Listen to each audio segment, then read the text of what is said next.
Welcome to the Persecution Report. I'm Greg Musselman. Coming up, Christians in Sudan's Nuba Mountains are once again under attack from the Islamic regime in the north. Also, Christians in Plateau State, Nigeria continue to face attacks. A family of 8 is left dead. And later, the rise of persecution in Kazakhstan. If Islam takes over more and more, there will be more and more believers sitting in jails. Those reports and more are ahead on this edition of the Persecution Report. The death toll in Plateau State, Nigeria is rising as violence continues. A Christian family of 8 was brutally murdered in a recent attack and 14 others were killed. The ongoing violence in Plateau State occurred when Muslim youth hacked a Christian family to death in a village outside the capital city of Jos. The latest flare-up of religious violence in the state also claimed 4 other lives in an attack in the Christian village of Dawat near Jos. Plateau State straddles the middle ground in Nigeria between the largely Muslim north and the largely Christian south.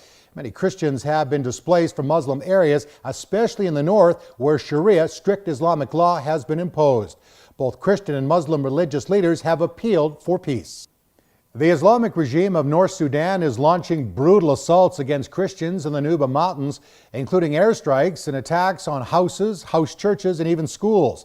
Ethnic cleansing of the Nuba people has left thousands dead. The Nuba Mountains are home to one of Sudan's largest Christian communities. They're being tormented by daily airstrikes and house-to-house raids. The people of the Nuba Mountains enjoyed a 6-year period of relative peace after the signing of the North-South Peace Agreement in 2005. But that ended last June when the northern government attacked the Nuba capital city of Kadugli. The Islamic military tried to bomb a school full of children but missed. However, 1 child was killed by the shrapnel and others were injured in that brutal attack. 2 huge bombs, thank God they missed, but not by much. 2 giant craters in the soil, but it was close enough to the school that some shrapnel fell and penetrated the walls of some of the school buildings. 1 child was killed and a whole group of children were injured. Who in the world would target on purpose children? Please pray for the people of the Nuba Mountains and the governments in the West, including Canada. They would speak out against these atrocities. In 2009, Arifa Alfred was kidnapped in Quetta, Pakistan, after drinking tea that had been drugged. When she awoke, she found herself on the home of Muhammad Amjad, a Muslim man, who told her she was now his wife and she had converted to Islam. Arifa's parents reported her kidnapping to the police, but the police did nothing to help. During her captivity, Arifa was drugged and physically and mentally tortured. She attempted to flee the house many times, but without success until recently, when she found the house unlocked for the first time in 2 years. Arifa escaped and fled to the hospital. At last report, the police had done nothing to bring justice. Arifa has shared, "I am a Christian, and I have stood always steadfast in my Christian faith." Arifa and her family have gone into hiding, fearing for their lives. Pastor Vahik Abrahamian has been released from an Iranian prison. The 45-year-old Armenian-born pastor and his wife Sonia were arrested in Hamadan along with another Christian couple in September 2010. Sonia and the other couple were released from prison in April, and officials told Sonia they would release her husband 10 days later, but Vahik continued to be detained at Iran's notorious Evin prison in Tehran. The couple had been accused of various offenses, including propagating Christianity, opposing the Islamic Republic of Iran, and having contact with exiled opposition figures. During his 1-year imprisonment, Pastor Vahik suffered from poor health in the prison's deplorable conditions. Vahik's family is grateful to God and Christians around the world who prayed for him. Evangelical Christians in the former Soviet country of Kazakhstan are facing opposition on 2 fronts. First, from the government that is increasing repressive religion laws and often regard evangelicals as a dangerous sect. And second, from militant Muslims who want to turn the country into a strict Islamic nation, leaving no room for Christianity. In our next report, we'll meet a couple who are leading an evangelical church in Kazakhstan, in spite of obstacles and dangers, are committed to staying and building God's kingdom. Now, due to security concerns, we have hidden their identities and the location of the interviews.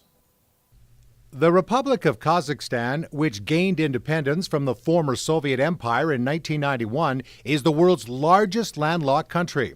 Officially, Kazakhstan has freedom of religion, and that's what they want to present to the outside world.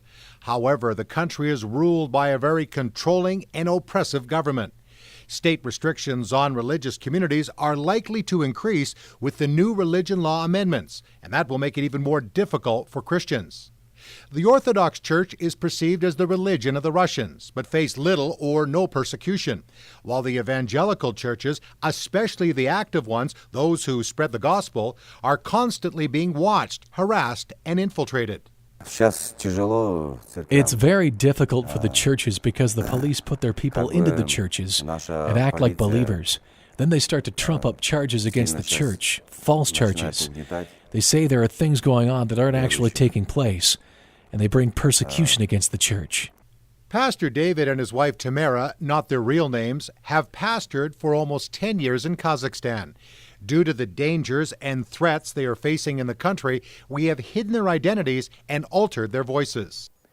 David says one of the ways the evangelical church is being harassed is through the many humanitarian ministries that have been started in the country by Christians, like helping the homeless or those addicted to drugs and alcohol. Many of those have come to the centers and have been set free from their addictions and have become followers of Christ and productive citizens. Kazakhstan is a nation plagued with social problems. Yeah, it's very difficult for those pastors who have rehab centers. The police have people in the rehab centers. They plant drugs and then close them down very quickly. The government doesn't like what they call the Protestant church. They don't like people coming to the Lord. But what they sometimes don't realize is that people become honest and their hearts become tender. They become kinder people, and they could become more useful to the government. They also believe this religion is from America, and that the people are becoming American. Pastor David travels to many villages to preach the gospel and is constantly watched and followed. He's become used to this kind of scrutiny. Many of his fellow pastors and believers have been arrested and put in prison for their Christian work. There are many that we know, and even before this current persecution began, they had already served jail time and have gone through this. The threat to the evangelical church is not only from an oppressive government who view them as dangerous, but also from militant Muslims who are determined to turn Kazakhstan into an Islamic nation. Over half the population is considered Muslim. Several Muslim countries, including Saudi Arabia, have invested huge amounts of money to send Muslim missionaries to Kazakhstan. Hundreds of mosques have been built since the collapse of the former Soviet Union. These people who have started the persecution on the church, they are trying to prove that the Bible is not true and have created chaos. While he prays for the church in Kazakhstan, Pastor David expects the militant Muslims to target the evangelical church in the days ahead. If Islam takes over more and more, there will be more and more believers sitting in jails. The threats and harassment does take its toll on the believers. You come to the church and have a wonderful presence of God, and then all of a sudden, the police come and surround the building and kick everyone out of it. Some people are very scared.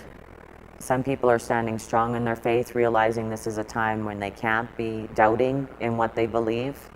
The church as a whole is right at the moment just trying to continue on the way they were and just asking God what they should do for the future. We teach what it says in the Bible, and that Jesus says, I was persecuted, and you'll be persecuted. I was beaten, and you'll be beaten. And the people know there will be suffering for Jesus.